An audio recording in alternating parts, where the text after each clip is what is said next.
Welcome to Everything You Need to Know About the Ascension of Humanity, the podcast where ancient wisdom meets modern science and spiritual evolution gets real. I'm Heather, an energy healer, channel, and spiritual coach with Divine Ascension Company. Each week, we're diving deep into the mysteries of human consciousness, spiritual awakening, and the profound transformation happening within us and around us. But here's the thing. We're not doing this with our heads in the clouds. We're bringing neuroscience, psychology, quantum physics, and cutting-edge research to the table alongside meditation, energy work, and timeless spiritual teachings. Because the truth is, the ascension of humanity isn't some far-off cosmic event. It's happening right now in the choices we make, the awareness we cultivate, and the healing we do within ourselves. Whether you're curious about how mindfulness literally rewires your brain, why shadow work is backed by depth psychology, or what coherence between your heart and mind actually means scientifically, you're in the right place. We'll explore practices like breathwork, meditation, and emotional alchemy, not as abstract concepts, but as tangible tools grounded in both spiritual wisdom and scientific understanding. And here's where it gets even better. In our bonus episodes, you'll hear from real people sharing real stories. These are the warriors, the healers, the everyday seekers who've walked through their own darkness and found their light. They'll share their breakthroughs, their struggles, and the resources that actually helped them along the way. Because personal growth isn't a solo journey, and you deserve to know you're not alone. So whether you're just beginning to question the nature of reality, or you're deep in your spiritual practice, this podcast is your companion on the path. It's time to expand, to awaken, and to rise together. Let's begin.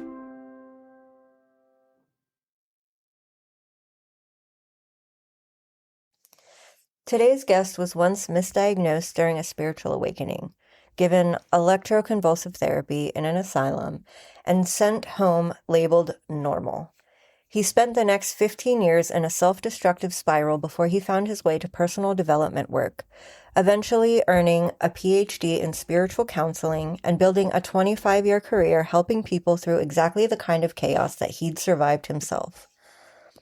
Dr. Stephen Edwards is the author of The Venus Flytrap, Sex, Lies, and Repercussions, and the book is named after the single word that should have been every red flag he needed.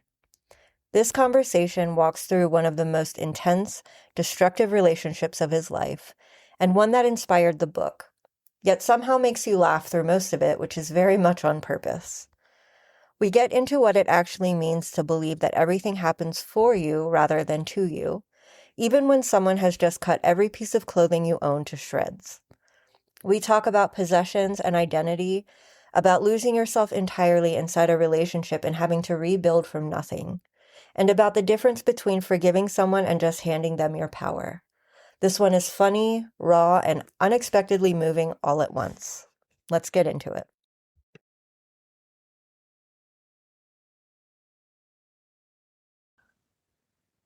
Hey guys, welcome back to another episode. Today we have a special guest, Dr. Stephen Paul Edwards. He's the author of The Venus Flytrap, Sex, Lies, and Repercussions.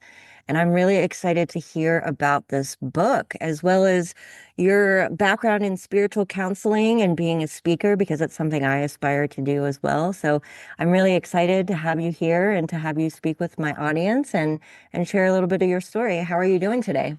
I'm doing very well. Thank you, Heather, and thank you for having me on. I appreciate it. And I'm going to make sure, to the best of my ability, that your audience gets something of tremendous value and something they can walk away with using immediately in their lives and making a big difference. So that's my goal. It's a lofty one, but we'll see what happens. Well, I have no doubt that you'll succeed. You go ahead and get us started and tell us a little bit more about who you are and what you do. Yeah, okay. All right. Well, about me. Well, I could, cite up a bunch of things I've done or qualifications, but I'm just a regular guy who is trying to find himself and be who I really am through a lot of profound experiences. Would have helped me on that journey to understand who I really am and help others experience the same thing. Mhm. I come from England, a little town called Blackpool, had a traumatic childhood like most of us did. And so that deepened my soul, my ability to be compassionate, understand people, and I was born and gifted with empathy and a deep understanding of the human condition. The life has also molded me into who I am, of course, through experience, of which many of them have been very profoundly exciting, and a lot of them have been profoundly painful. Yeah. But that's life, right? So I was in an insane asylum when I was 16. I didn't know it back then, and neither did the doctors. But I was having a spiritual awakening. But back then that wasn't common, so they thought I was crazy, and so they gave me electric convulsive therapy, which brought me down and put me into a long-term depression. So by the time they did that, they said, "Now you're normal. You can go home." So that's what happened there. And then I had a lot of other experiences that were difficult, humiliating, embarrassing, and all that stuff. And so I buried those, of course, not of course, but I buried them. The hurt, the pain, the anger, the trauma, into the cells of my body. And of course, that's only going to come out at some point. Right. So the circumstances caused me to take a negative outlook, became very self-destructive, got involved with drugs and doing the wrong things in life, looking for love in all the wrong places, right? Mm-hmm. And then went on this journey of self-destruction for about 15 years. And then finally awakened to there's got to be a better way. And so I went to it with Tony Robbins, and now I was on a path of personal development. And obviously by that time, there was a lot of work to do. So, and then I ended up doing speaking for him initially, and then left working for Tony, started my own mind, body, and spirit events. And through doing those, and so if you look at my life purpose, my numerology, it just says you're going to be a speaker. There's pretty much no choice. And you're going to have a profound effect on people's lives just with your voice, just with your vibration. And so I found that to be true. And I took all these spiritual practices that I'd learned from diving into all these things, live events, breath work, you name it. No one's done everything, right? But I did a lot. Right. And so at the end of my events, and people had a profound experience, people would say to me, that was amazing. I want to keep doing the work. Would you be my whatever counselor, whatever? And of course, I didn't have any licensure to do that. So, and you got to be really careful, especially do it at scale. Mm-hmm. So I was like, there's no way I'm going to go to college and get a degree in psychology after 7 years. So that's when I found out through one of my spiritual guides that you could actually get a PhD in spiritual counseling in about half the time. So I said, okay, well, I could maybe do 3 or 4 years. And I did that to be able to give people coaching. It wasn't, so I had the licensure. Does that make sense? So I had the ability to do that and be able to do it within the confines of the law. So that's why I got it. And I've been counseling for 25 years. So it helped me in that regard. But it's also helped me be able to deal with my own dark nights of the soul. Because what a lot of people don't sometimes realize is that whether you're a therapist, a counselor, whatever it is, you're a human being too, right? Absolutely. And so what you can spend, what happened for me is I was, basically working 24/7, 365, traveling 4 days a week, speaking for 3 days a week, doing my counseling and all this other stuff. So there was no breath. There was no time to take a breath. There was no time to work on me. Mm-hmm. So what would happen is I would build things up, become very successful, and then I would just get tired of it and implode it, and then rebirth myself, recreate myself again over and over again, which is great. I mean, there's nothing wrong with that, but it becomes an endless cycle.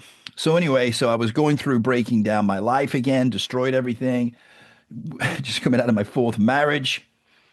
I'm not sure what the record is, but I could have been well on my way to it.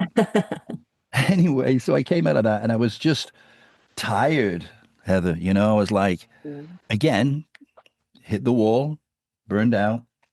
And I didn't want to do anything because my life was so structured. I get up at 5, meditate, do all my spiritual preparation for the day, go work out, come back, have a juice, get down to the ballroom, speak for 8 or 9 hours, finish the day, have dinner, go to bed. And which is fine, but when it's that frequent, your life is so disciplined. You feel so. I felt so confined that there was no time for me, right? Yeah. And so I just got to that point. My marriage broke down. I've been married 4 times. That doesn't mean every time I got married, I intended to get divorced. I didn't. Every time I got married, I thought, well, this is it, right? Anyway. So it's still traumatic, is my point, right? It Mhm. wasn't easy. And I was going through this traumatic experience. So sometimes the universe just breaks you down until you've got no resistance anymore, right? Yep. And you're just searching for a life raft, right? And then the universe brings you somebody or something, a situation into your life to teach you the lessons that you're now ready to learn, right? Hmm. So the universe brought this amazing woman into my life who was my master teacher for my entire life, right? I'm not saying I knew that immediately because I was, I was very focused on the physical, right? Because I was looking for a distraction and she was the perfect distraction for me, right? Hmm. So we became involved in this incredible relationship. And like all toxic relationships, they start out being amazing, right? Oh, yeah. Right? It's just the best thing that ever happened. Oh, she's amazing. He's amazing, whatever it is, right? Because then that gets you in the trap, and the book is called The Venus Flytrap. There's a couple of reasons for that. The main reason is she named the book without realizing it. So we met online, right? Which is a bad start. Anyway, we met online. And she's got this amazing profile. She was born into wealth, and you could tell that right up out of the gate, right? But something about her, I'll say something. There was a lot about her that just drew me in magnetically, right? Hmm. As they do, as it does when these things happen, right? And so I was completely captivated by her, and I'm trying to get a date with her, right? Which I'm not very good at, right? So finally, I managed to get her to agree to go for a coffee with me, which is pretty weak, right? Pretty embarrassing. You can only get her to go. Yeah, that's it. I got her to go to a coffee, and I was happy with You got to myself. start somewhere, right? Yeah, guys, there you go. Thank you, thank you. I'm going to call you when I need positive reinforcement. So You anyway, got I it. got it right. So I go, okay, I got to go for coffee. Then the next day, she canceled. I'm like, Oh, oh my no. God, right? I couldn't even get a coffee tied down, let alone a date, right? So anyway, nothing if not persistent. When I want something, I'm going to find a way. So I found a way to get her to go on a date with me.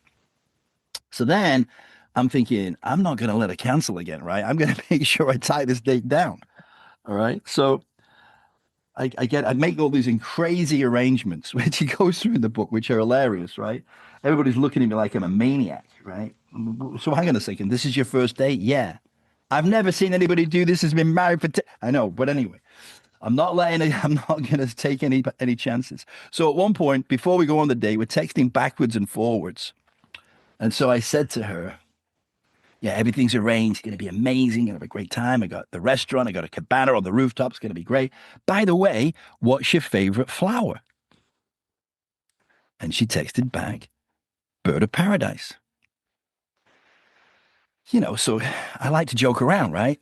I've got a great sense of humor. And all humor comes from pain, right? So it gives you Oh, some yeah. idea of how much pain I've been through, right? So I said to her, I said jokingly, she said bird of paradise. I said, nah, mine too. It's a bit expensive though. So what's your second favorite? And Heather, I kid you not, she came back like right away. She said, Venus flytrap. Of course. And there it was, right? And I tell people, look, Pretty fancy and flashy, but also deadly. there you go, right? You got it, right? Yeah. So she's this conundrum of this beautiful bird of paradise and this, what did you call it? What did you say about the Venus flytrap? Deadly. Deadly. There you go, right? Great word. Yeah, exactly, right? And I knew it, Heather. I had that intuition immediately. The bump goes, she's dangerous, right? And I go, yeah, but dangerous can be fun, right? And it was, trust me, it was, but it can also, as you said, be deadly, right? Yeah. So uh, I followed the wrong brain, whatever you want to say, right? So I didn't follow the intuition, right? But I heard it and I was aware of it and I went, okay, let's see what happens. So we go on this journey, and of course you would call that like a red flag, right? Yeah. And then that was one of a lot of red flags, right? But, I talked myself out of it. And I would say, and I say this throughout the book, I say, okay, so you think I should have broken up with her, right? Yeah, okay. Well, let's walk through this together. So here's the deal. I could have broken up with her. And first of all, then you wouldn't be reading the rest of this book, would you? You wouldn't be having a good time laughing at my ass getting in trouble, right? Secondly, I was faced with this dilemma. Yes, I could break up with her, but then I would go back to a, pretty normal, mundane life. Or I can stay with a former international supermodel who's fucking crazy, who loves adventure, who is funny, intelligent, as well as a sex addict. What am I going to do? There's really not really a decision there, right? Until there is, right? Until there Right. is, Hmm. right? And eventually But I I'm had sure to, there were plenty of lessons learned along the way. well, not immediately, but yeah, definitely in the long term, because Yes, I have a belief, you probably believe the same thing too, that nothing happens to you, everything happens for you, right? absolutely. It's all a gift and it's all reflecting you. It's patterns and reflections of you. It's nothing to do with them, right? So Absolutely. she was a master teacher for me, and I know you know what that means, right? I So do. Hmm. as as see, your soulmate is not necessarily the person you're going to love or is going to be the most fun in your life. They're going to be the greatest teacher. Right. So she sacrificed her experience on earth to do that, not just for me, but for every man that she meets after me. She's going to kick their ass, right? But that's her role in this life, and that's okay. And I knew from the beginning at the soul level that this was untenable. There's no way we could have kept this up, right? It was so intense and so destructive that it was for a reason, not a lifetime. But that doesn't mean it was easy, right? Right. Because she taught me so many things, Heather, that I hadn't realized I needed to learn, right? So she taught me about being authentic. She taught me about vulnerability. She taught me about, you know, because you do the same thing, but you might not have the same belief. But going out and doing the work, and you're helping people all the time. In order to do the work, there's a part of you that believes you got to believe that you can help anybody. And so she told me that you can't. There's some people that are just not meant, and as a guy growing up when I grew up, we were taught either directly or subliminally that women had to be rescued, saved, and fixed, right? Mhm. And if you do that, they're going to love you, which of course is complete nonsense, right? Right? Especially in today's world, right? I mean, could you imagine going around to a woman and saying, "So, you want to be rescued, saved, and fixed, right?" She'd knock you out, right? So, Absolutely. no, in any way, shape, or form, is that going to be a good idea? But she had to really, really drill that into me, right? That and that I, and that I couldn't control her, right? Because I was very controlling because control is fear, right? It's part of your self-worth, right? You've got Right. to control people is because you're scared.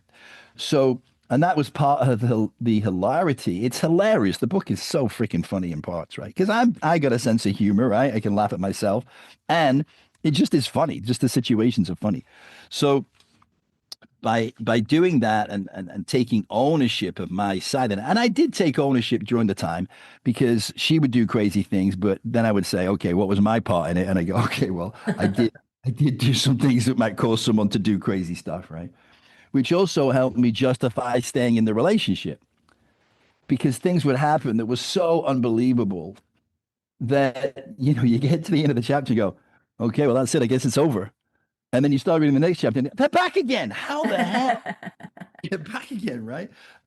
And again, I would justify it because I no, nobody makes you do anything, right? Really, right? You're doing it because you want. You're getting something out of it, right? And like I said, you'll do that until you don't anymore, or you're forced into a situation.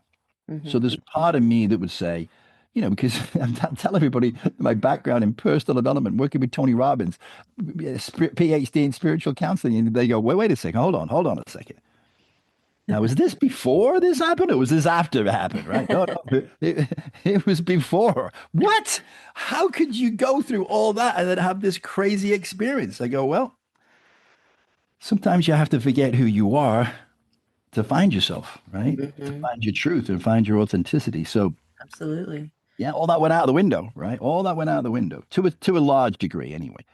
So I had to shed that skin. I had to shed that identity, Heather, and put on a new one, right? A new skin, a new persona, a new identity, which is profound, is profound. And then it allows you to look back at it as the new person you become and see it for what it really was, right? Right. Knowing that that's not you anymore. That person doesn't exist anymore. Hmm. They're gone. And you have to kind of grieve the death of that person because they were kind of fun, right? But you can't, I couldn't live like that anymore. Once you see the pattern, once you see the shadow, right, of yourself, Hmm. you can't go back. You can't go back Yeah. because you realize the consequences of being that. So I lost my identity. Well, I say I lost it. I gave it away, right? I gave all the things that were important to me away to be with her. She became the focus of my life. She became the most important thing in my life, and I wasn't. And then you lose that identity, which at the time, and for quite some time even after, it becomes difficult to repair, right? You've got to regain yourself, right? Fortunately, I had the tools from what I'd learned before to be able to do that, but a lot of people don't. They Right. don't have those tools, right? And so that can be really, really difficult for a long time. I mean, I'm sure you've met people that are still recovering from something 10 years ago, right? Or even longer, Hmm. because they don't have the tools to be able to get past it. I was blessed to have that. And of course, the gift of it was the gift of becoming more, no, again, nobody's fully healed, right? We're all on a journey, right? But I'm a lot more healed, profoundly more healed than I was before I got in that relationship. And of course, that helps me in everything I do, all the work I do and the people that I help. And now I work on people in toxic relationships because I've lived it. Right? I know I can relate at a different level. Does that make sense? Absolutely. You know, Hmm. from my authentic self gives me more compassion, not sympathy, but compassion Hmm. and a deeper empathy, right? Yeah. Because I can truly say, I understand. Absolutely. And I can relate to that 100% because, I've been through traumatic experiences, a lot of sexual abuse trauma, bullying, moving around a lot, going through being an empath and not knowing it, and this whole journey that makes me a better healer because you have that extra level of empathy because you can say, I see you, I hear you, I understand where you're at because I've been through this too. And it Yeah. makes that even that relationship that you build with your clients so much more special, I think, because you have that. And it's not trauma bonding. It's much different than that. It's just that extra level of compassion and understanding for each other because you can now look at, your counselor, your therapist, your healer, whatever you want to call them, as a person too. Like I'm human also. Like I've been through, things. I've had toxic relationships. I've ignored the red flags. We're all human. So it just adds that extra element to that relationship and builds trust too. So 100%. Yeah. Yeah. I mean, so one of the things, and I feel like you would probably say this too. One of the reasons that we do what we do after being through that trauma, you know how alone you can feel, right? Hmm. And you don't want anybody to feel alone because we don't talk about it generally, right? It's not like, the guys get together, yeah, let's go have a beer and let's talk about all our trauma, right? Right. Um, it doesn't happen that way. And I would assume for women too, is you don't necessarily want to talk about it all the time. And you got to be careful who you talk about it to, because otherwise some people will use it against you, right? Absolutely. And you got to be careful about that. So having someone to talk to, realizing you're not alone, that Hmm. the vast majority of people have been through something very similar. Yep. Now, you and I haven't talked before. We didn't know we'd been through that kind of trauma, right? And I didn't know that you'd been through that trauma. Hmm. And so, I'm careful when I'm trying to help somebody who has been through that. Abuse, there's emotional abuse, there's mental abuse, there is physical abuse, there's sexual abuse, and they're terrible. They're awful things, and for in most cases, obviously you've got past that from you, or maybe you never went into the victim mode, but a lot of people do, and understandably, right? Because how can you say that somebody has sexually abused you and that it didn't happen to you, it happened for you. Now, I'm not going to start out a conversation like that, right? Because that's, well, you know what I mean? You have to work up to that You point. got to work up to that. It's a process, right? Yeah. And there's no particular pace. There's no particular Yeah. right way to do it. There's no particular right timeline. You're working with an individual soul, right? Hmm. And you've got to meet them where they're at, and that could be religion. It could be, it could even be politics. Believe it or not, right? You've seen that, right? People have such strong beliefs that they're grounded in that you got to be able to relate to the person from where they are in order to take them to a different place. Right. Exactly. And everybody, you know, on the spiritual path, there are some people that are ready to levitate, and there are some people that don't even know what spirituality is, what it means, or anything about it, Right. which is fine, you know. And part of that, and I know I know you believe the same thing too, because you're all about ascension, right? Which is a brave way to, that's brave, right? To call your podcast the path to ascension. Most people Brave don't. person, man. I speak my truth and I have no shame about it. Yeah, but again, you know, like I wouldn't start out telling a woman who was raped that, you know, it happened for her. But, you Right. know, but you're going to attract a certain client, person, listener that comes here that's already aware of what ascension is, right? So, which is great. And people that are in that place also, you know, need help, probably sometimes more than others. But anyway, you're meeting people where they are. That was my point. And and I like that. I like because it means you've got to be dynamic. It means you've got to be multifaceted, right? Mhm. In order to help people. But realizing, you know, and I take people through a process if they want to work with me. You know, I say, well, listen, you got to first of all, you got to show me you're committed, Right. right? Mhm. I don't want to waste my time, you know, and I don't want to waste yours, right? So I only work with people who are really committed. They go, well, wait a minute, I'm paying you. I go, yeah, but you probably pay to go to the gym, but you probably don't go, do you? Right? So paying me is not the point. The point is that if we're going to work together, I can't do it for you. Right. I can give you tools. I Mhm. can help you have experiences, but none of those will have any effect unless you're committed to the process. And it's not going to be easy. I'm not going to tell you that right now. I'll tell you, it'd be worth it, Right. but it ain't going to be easy, right? And then, you know, people still, oh yeah, yeah, yeah, yeah. So, all right, well, how would you convince me? And then well, now the challenge, right? Yeah. And then they got to explain how that would be. But anyway, yeah. So I love doing the work. I'd still go out speaking. I like being on podcasts like this. I think it's a good way to, you know, talk a little bit about yourself and help other people at the same time. You know, this is not just about coming on a podcast to say, you know, I've got a book.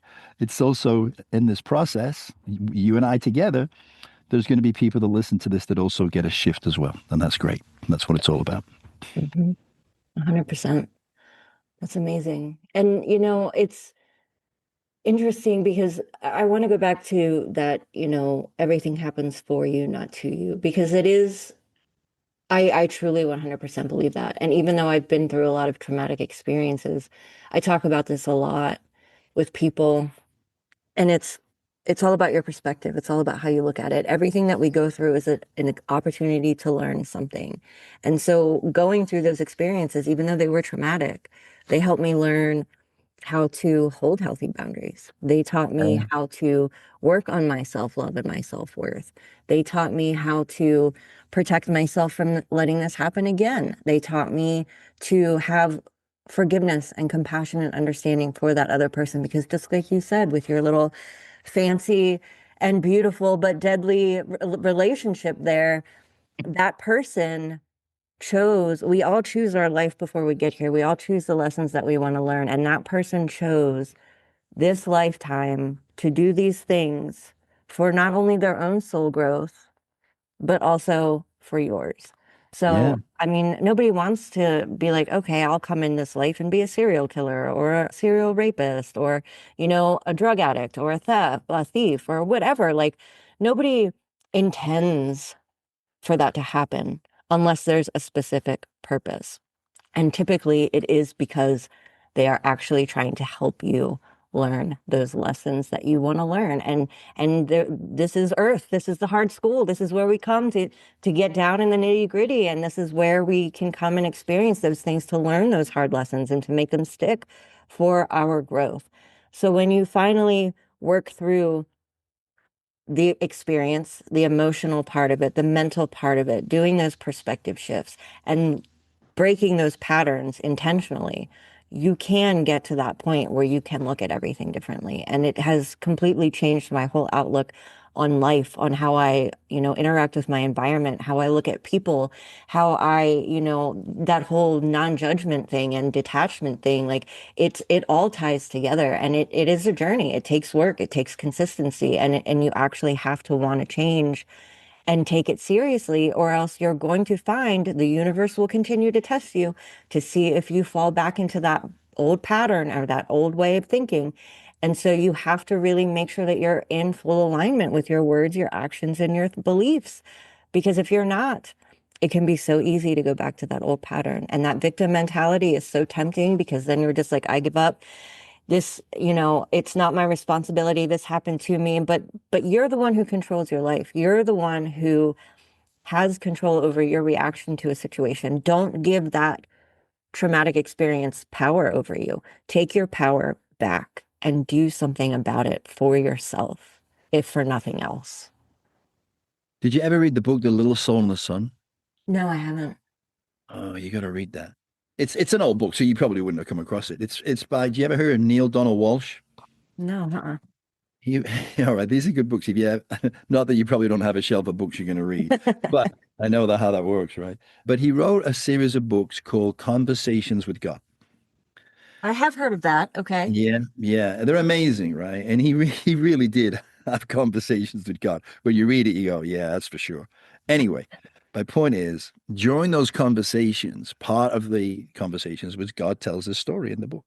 And so he made it into a separate book for children. And Oh, it's called The Little Soul in the Sun.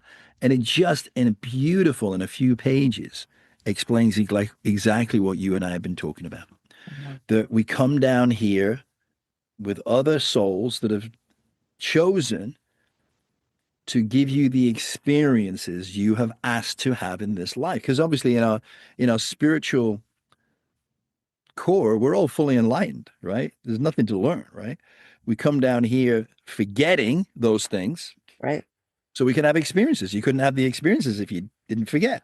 Yeah, And so, so another little soul, in the story of the book, this little soul goes up to God and starts talking to God, right? And the little soul is beautiful. The little soul says to God, God, I think I know who I am. And God says, you do? Well, who are you? And the little soul says, I am the light.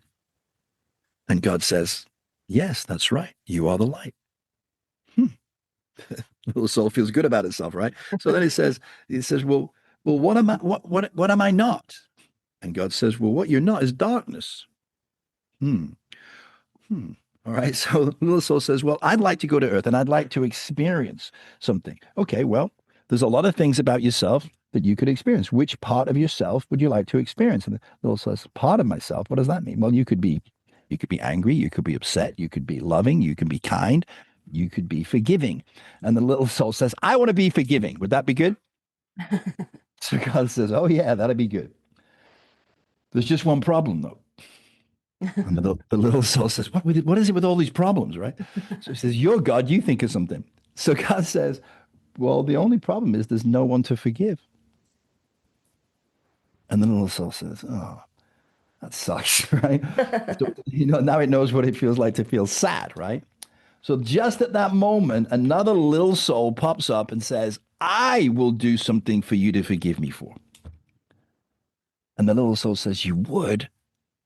But why would you do that? You're this perfect point of light. Why would you slow your vibration down so low that you would do something to hurt me and smite me? And the other little soul says, because I love you. Hmm. And don't you remember you and I? We've done this many, many times before. We've been the good and the bad of it, the victim, the villain of it, the up and the down of it, the left and the right of it. We've done it many times before. All I ask is that when I come down to earth this time, and I do this thing to hurt you, to smite you, that you remember who I really am. And the other little soul says, oh, yeah, no problem. So they run off down to earth, right? And God calls after them and says, always remember, I have sent you nothing but angels. I love that. Isn't that cool? I love that. I'm definitely going to get that. I was getting so one I have a full body yes, right? And my guides fill me with this energy and I call it my truth tingles. And I had it as soon as you started talking about that book, which told me that I have to read it. But after you just shared that, I'm definitely going to have that. A, because I really want to read it to my nieces because I'm Oh not allowed yeah, to talk about woo stuff in front of my nieces, but I think I can get away with this one. yeah, yeah. Well, So, they'll be. Yeah, so I agree. yeah, that's exciting. Yeah, yeah. So, by the way, I'm not saying that I always remember that, but I do my best, right? And I don't always remember in the moment that everything happens for me. Can I give you an example from the book? Of course. So, we're having this crazy relationship, tumultuous relationship, crazy, insane things are happening, right? And so I would try to create a boundary. Not a freaking chance, right? She just walks all over it, right? Not a chance, right? So anyway, so at one point we're broken up. She's stolen my car. Oh my She's God. gone in a bin. I have no idea where she is. And this is a $500,000 Bentley, right? And I have no idea where she is. And I'm having nightmares about it because I'm thinking about, I don't know if you ever saw the movie Wolf on Wall Street. Mm-mm. He's at the club and he's completely wasted, and he manages to get himself into his Lamborghini, and he drives home. And his memory of it is he got home and everything was fine. Then the police are over his house. They take him outside and show him his car. It's completely trashed, right? Oh my gosh. So I had this vision of her coming back with this car completely trashed with all the panels hanging off and everything. Anyway, so I was traveling 4 days a week. So and she knew that, right? So she waited until I'd gone and she left a bunch of windows open, right, so she could get in. But I just happened to find these windows open, so I locked them, right? So when I'm gone Friday night, she finally comes back because she knew it was safe, and she goes to one of the windows and she can't get in, which was stupid of me because I knew that wasn't going to stop her getting in the house, right? She just smashed the window and got in, right? But it set off all the alarms, right? So the next thing, the police come out, and something had happened in the neighborhood, and the community had complained because it took the police so long to come out. And they complained to the police chief. So now this was an opportunity for them to show how fast, how intense they can come out, right? So they came in hot. It's the middle of the night. There's like six squad cars, all lights are blazing, two SUVs. They had the police dogs running through people's gardens. They're like, we're going to show you, right? But it's all because of me, right? Oh my God, you know. So anyway, they call me, and as you'll find out if you ever get a chance to read the book, I'm going to. I'm they, going to. they've been to the house many times, Heather, right? For all kinds of different reasons, right? So we knew pretty much all of them, right? I even said at one point, I'm thinking they should just open a police station in the community. It saves so much. So anyway, they call me up and they say, look, you know, she's here at the house, man. Again, right? You know, I said, well, whatever you do, do not let her in that house. I'm telling you, you cannot let her in the house. So the guy goes, the officer goes, well, hang on, I'll call you back. I said, I'm waiting and waiting. I'm like 4,000 miles away, right? There's nothing I could do. So he comes back on the phone. He goes, look, we just talked to the police chief. They called the freaking police chief about this, right? And he goes, we got to let her in the house. We know she lives here. We know that, you know, you guys are great. You know. Anyway, so they let her in. And I'm like, oh, for 4 days. I'm like, oh my God, what's this house going to look like when I come back, right? So I get home. Of course, she's nowhere to be seen, right? And so I go in the house and everything looks fine. Everything looks fine. I'm like, no way. You know, I'm thinking, well, maybe she's turned over a new leaf, right? Trying to be positive, right? So I go in the kitchen and I put the kettle on, right? Because, you know, I'm English. I like a cup of tea. So I go out of the kitchen, I come back, and the kettle hasn't boiled. I'm like, what's up? I go, and the kettle's not working. So I look behind the kettle. She's cut the electric cord. So you're thinking the same thing, right? I'm looking at that and going, that is not the end, right? That is not Nope. the end, right? Nope. So she's cut the cord of every single electrical appliance in the house. Oh my God. Everything, right? I'm like, you gotta be. I'm thinking, well, I knew it wasn't going to be good, right? And then I go in my head, I go, I know that's not going to be it. I know that is not it, right? So one of the traumatic things that happened to me as a kid Doesn't sound that bad, but it was. So my mother sent me to school in school clothes that were way too big for me, right? My coat would have still fitted me today. I'm not kidding, right? It was not too big. It would just drown me. And you know how kids are, they're merciless, right? Oh, And yeah. if you look stupid, they're going to tell you, oh, it's stupid, Edward, or whatever it is, right? And even the teachers back then were no better. So by the time I was 9, I was buying my own clothes.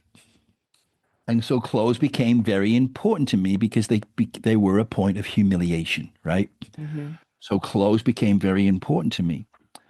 And so at this point in my life, I was making a lot of money. So I had an amazing wardrobe of clothes, right? And I'm thinking, oh no, not my clothes. Please, not my clothes. So I go to the closet, and again, everything looks fine. So then I go in the closet, and you know how you pull the clothes back to look? Hmm. Just cut them all to shreds, right? Oh, So, the lapels, the pockets, and then I look at the shoes, and they all look fine. Yeah, well, same thing. She's cut them at the heel, at the front, by the everything, right? So you couldn't wear any of it. wow. Now, my point is, at this point, Heather, I did not say to myself, oh, well, it's fine. This happened for me. I did not say that, right? Of I course was not. pissed, right? I was so mad, frustrated. And I say this to people. I never wanted to hurt her, but I did want to kill her, right? Yeah. So at that point, but fortunately I was on my own, so I could just let it out and scream and let all this energy out. And maybe, I don't know, 24, 36 hours later, I was exhausted, right? And so Right. I finally just slumped down in the armchair looking out over the lake and I go, okay, all right. So this happened for me. This is going to be good. How did this happen for me, right? I'm having this conversation with myself, right? So finally I came up with, this is the best I could do initially, which wasn't going to be enough. But I said, well, it's just clothes, right? And then my brain goes, yeah, but they were fucking nice clothes, man. You know what I mean? They go, that's right. She did. You go back into the victim part of it, right? So, so finally, probably another 24 or 36 hours later, I go, okay, obviously it's deeper than that. And so what I came to in the end, the wall I came to was attachment. Yep. And it was a pattern that obviously been there since I was a kid, and my mother didn't do it to me on purpose anyway, so it was easy to go there. I mean, Tomas did do it on purpose, right? But it didn't matter because it was a gift. Hmm. Because I realized that not only was I attached to them, but they'd become part of my identity, Yep. right? Of who And I thought I was. hmm. And then that was a ripple effect that went through everything. Yep. Now, I didn't let go of everything overnight or in 36 hours, but over, the 2.5 years that we were together, I let it all go. And what I realized is that, and I knew this from before, but living it and knowing it is two different things. Like you can know what to do. It doesn't necessarily mean you're doing what you know, right? So possessions possess you. And what does that mean? It means they possess energy, right? That is tied up in number one, getting them. Number two, maintaining them. Number three, having to replace them because you got to keep up with the next thing, right? Hmm. And then, go and get a new one. So I learned through experience the thing that I'd said many times before that less is more. Yep.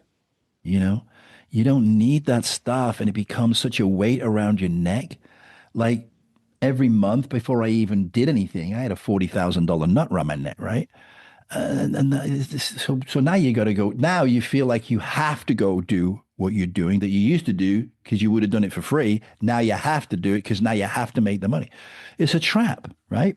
It's part of the Venus flytrap, right? You're trapped into something, and then, well, you think you are until you say, "No, I'm not going to do it anymore. I'm not going to Absolutely. do it anymore, and I'm not going to have."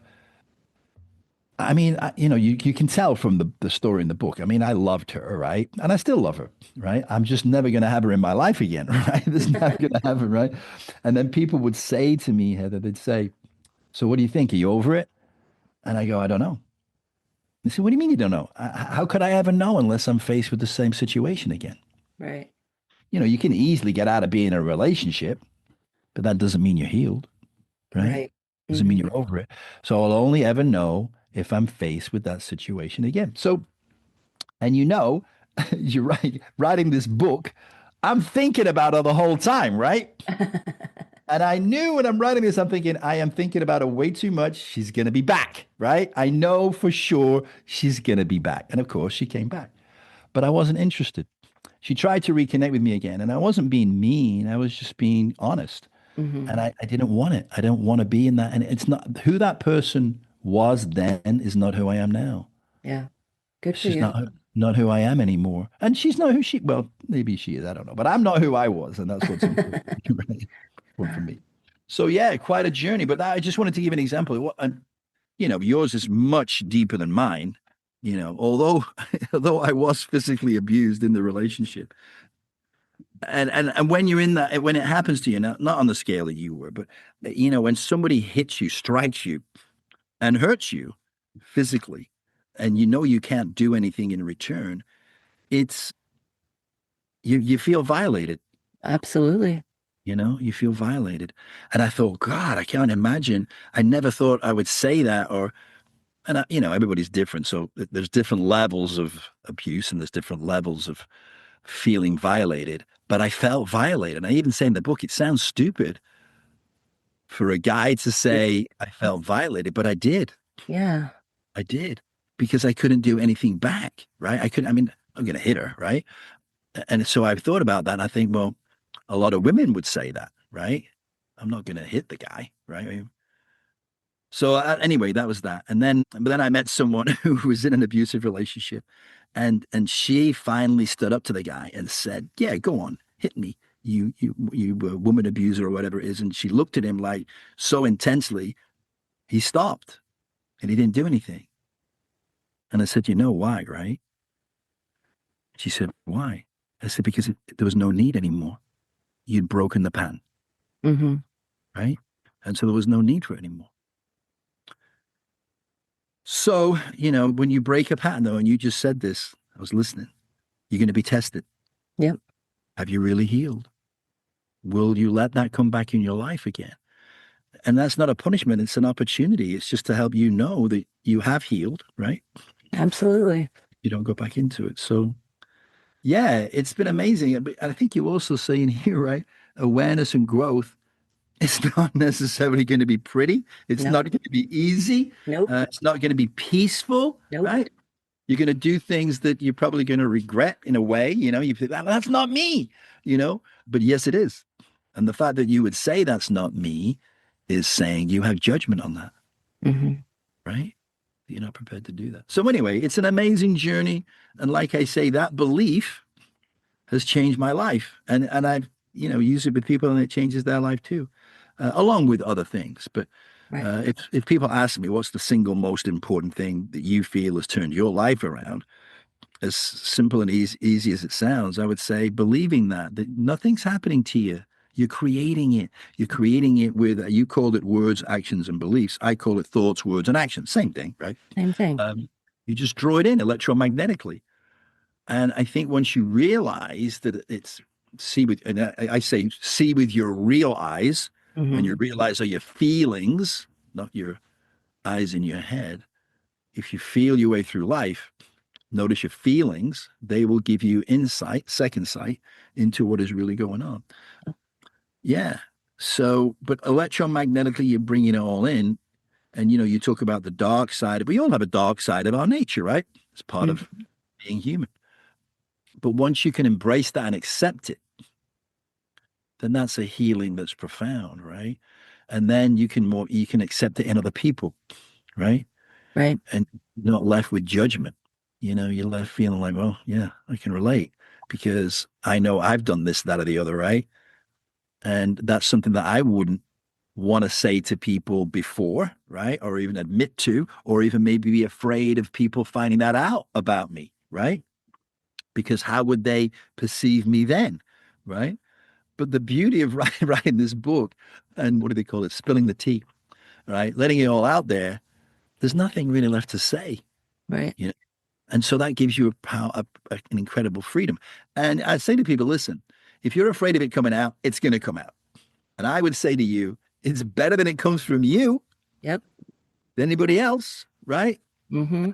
And so when I came to writing the book, all those humiliating things obviously are part of who I am.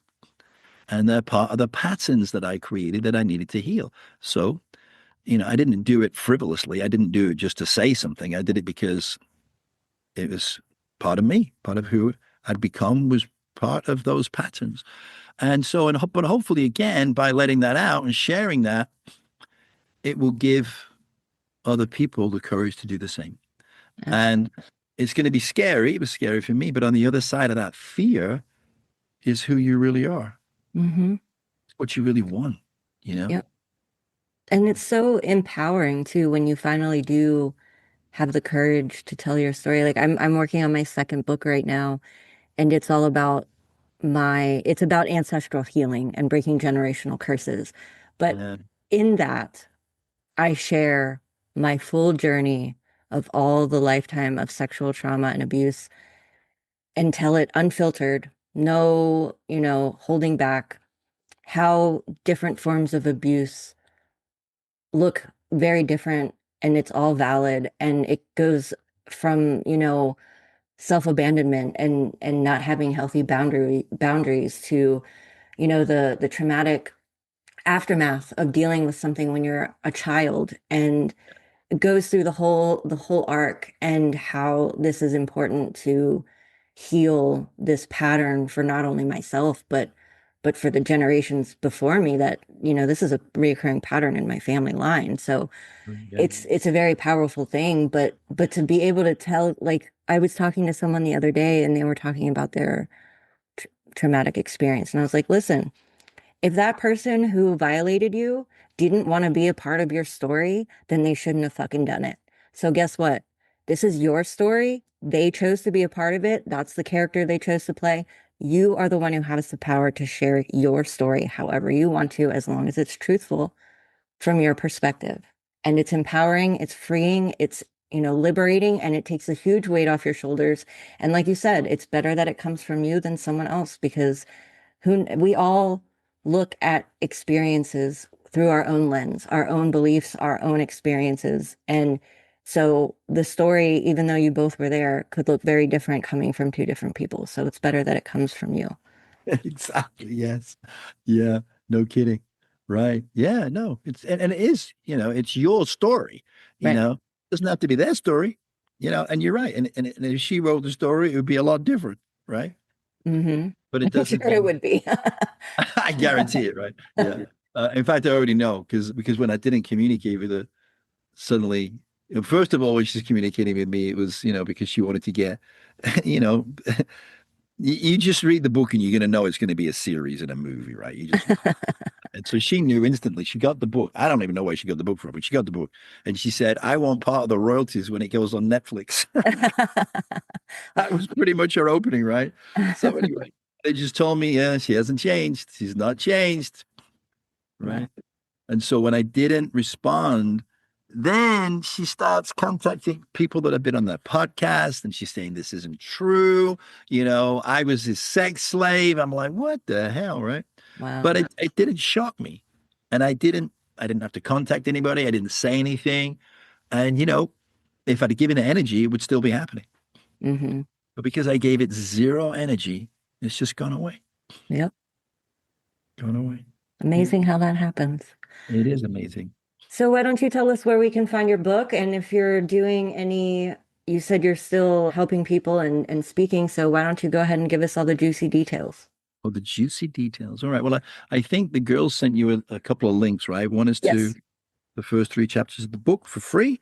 And then if you want to, dig deeper into any of this stuff, then I offer a complimentary session with me. There's a website, I think what is it, VFT23.com. You can find out more about a lot of things on there. So if you want to find out there, then I'd love to have you part of the community. So one of my goals is to create a sense of community where people can feel safe, where people can share their experiences and not be judged, or just listen to other people's and read other people's experiences and feel more connected and safe. So there's a way to do that, to connect with us and become part of that community. And the second book is going to be coming out shortly, and then the third, and then a lot of things behind that. So Awesome. hopefully that's some help for some people. I hope everybody enjoyed the session between, I think both of us added a lot of value and a lot of good insights, and hopefully that's helpful to people and they can implement some of them right away. Yeah, awesome. I will make sure I include all that stuff in the episode description so people can find you. So thank you so much for being on the show today. It was an absolute pleasure to speak with you. This was a great conversation, and thank you for sharing your story. And thank you too. And I appreciate you because what you're doing is very, very courageous. And kudos to you for that. And I wish you continued success with what you're doing. I know you will be. It's a very important message that you have to share, and women need to hear it. So Thank kudos you. to you. And I enjoyed the conversation tremendously. I mean, you're awesome. Awesome. Thank you. So are you. Thank And you. that the humor definitely adds an element. I was not expecting to laugh so much during this story because, sometimes people get real serious about their stuff. So, but Yeah. this was an amazing conversation, and I do believe that you succeeded and brought something definitely of value for the people listening. So thank you for that. Wonderful. I feel good about that. Thank you so much.